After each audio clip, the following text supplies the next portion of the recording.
Hello and welcome to the Beer Search Party. This is Sean Inman with you.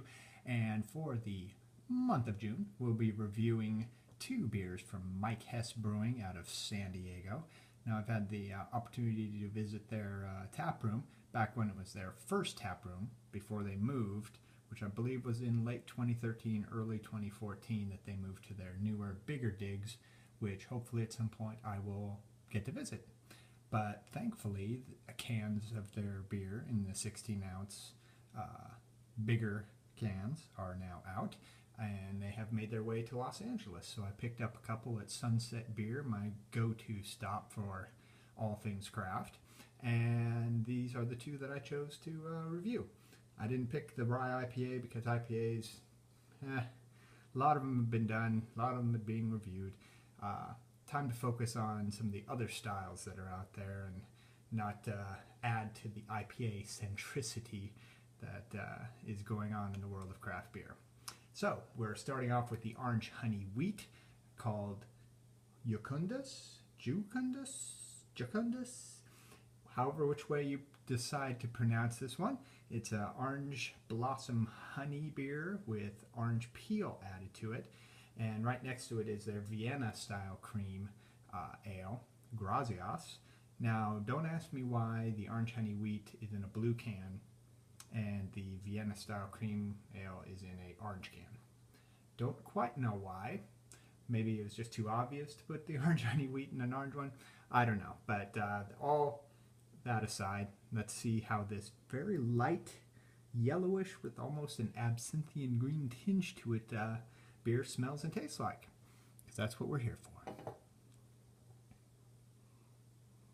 Yeah, there is definitely a light citrus, almost candied to a certain extent.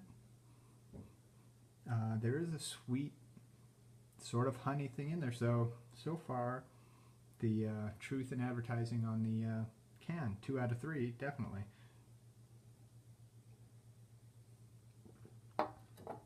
Oh yeah, that's very orange.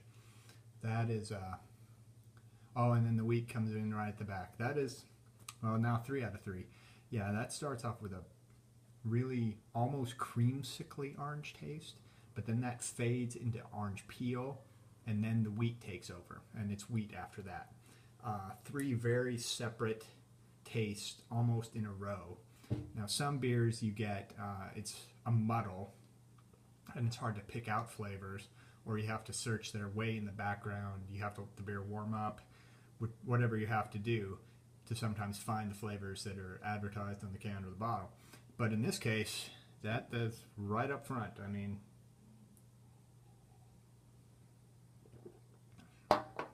almost Jolly Rancher orange note to it.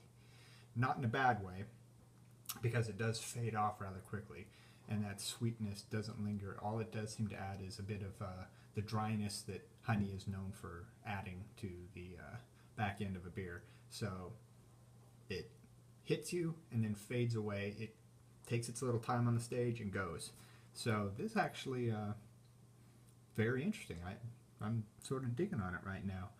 I sort of wish now that I'd had a Hangar 24 orange wheat beer to sort of compare and contrast to see what my thoughts on that one are in comparison to this one.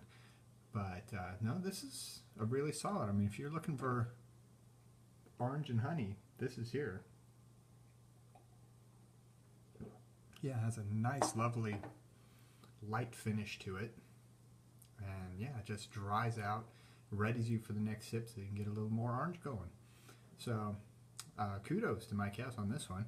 It's really nice. I can't pronounce the name, but other than that, this is a really solid entry. And now I'm really looking forward to the cream ale. So there you go. That's Mike Hess's orange honey wheat Jucundus. And stay tuned to hear what I think about the Vienna style cream ale, and then just go to beersearchparty.com to see all sorts of other stuff about beer happenings in the Los Angeles area, written reviews of beers, events that are coming up, all that sort of fun stuff at beersearchparty.com. Thanks all for watching, and cheers.